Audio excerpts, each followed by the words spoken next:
How's it, folks? I covered the day 1 challenge for the Walking Dead crossover event yesterday, and I want to cover the most efficient ways to complete all the rest of the daily challenges in this video. Completing all of the daily challenges rewards us with a weapon charm that will increase base weapon damage by 4%. And if any of you have a better method, please let me know in the comment section down below, and as usual there will be chapter marks if you wish to skip ahead. With that out of the way, let's start off with the day 2 challenge, which involves killing 120 infected using environmental damage, like spark traps. The best way to complete this challenge is to start the combat challenge called the Dream Factory, as it has infinite spawning of low level infected with only the special infected spawning being the virals. I would recommend activating both the car and electric fence traps, and then focus on throwing or kicking the infected into the wall of sparks near where you start. You should very easily be able to complete this challenge in no more than 5 minutes using this combat arena.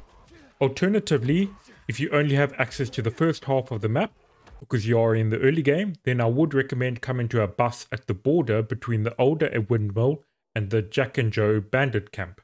There are a lot of sparks near here and a nearby evac convoy that will supply plenty of zombies. Although, you may need to leave and try other places to fill your quota or just log out and log back into the game. The next daily challenge involves killing 120 infected using 4 damage, and I have 3 methods that I can recommend for this one. The first being the Ultimate Fury Cricket Combat Challenge in Old Villador, where you are given a weak bat that won't deal much damage, but it has very strong catapult effect that will launch the virals out of the arena and kill them with 4 damage. You are limited to 20 viral kills per attempt, so you would need to repeat this challenge 6 times, but you should be able to finish it in less than 10 minutes if you want efficiency. The second option involves a combat challenge called the Trapper on St. Paul's Island. You are given a bow and you stand on a platform above a small waterway, and in case you didn't know, throwing, kicking or pulling zombies into water counts as killing them with 4 damage. Doing this challenge twice should allow you to complete the daily challenge. The third option involves free roaming near any of the waterways and bridges and forcing the zombies into the water. However, this is the least efficient method of the 3. And one bonus tip before we move on to the next challenge, make sure to activate the bounty on the Pilgrim's Outpost to kill 2 birds with 1 stone.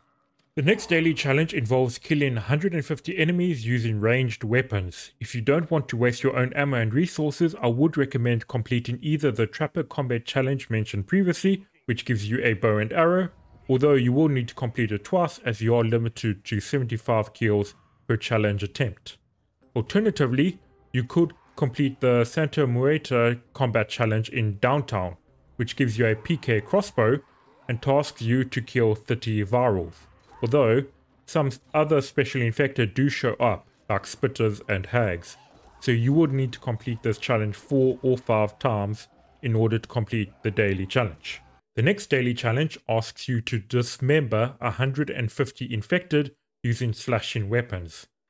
For this challenge, I would probably start a chase at the metro tunnel just outside the bazaar and equip a full set of military gear, which will give me 75 resistance to damage, and then inhaling a toughness booster will make me immune to damage.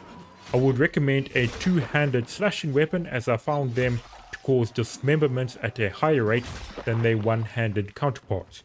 Although, feel free to use a 1-handed weapon if you would prefer a faster attack animation. If you don't want to fight volatiles, then teleport to the Huntress camp and follow the main road while killing all the zombies you come across with a 2-handed slashing weapon, and you'll rack up the dismemberment kills. Although it will probably take a bit longer, but it is a bit safer. The next daily challenge involves using explosives to kill 120 infected. This one may be tricky, as sometimes certain explosives wouldn't count, so I will post an update if this method doesn't work. For this challenge, you basically want big groups of weak infected gathered near explosives, with my preference being the C4 charges.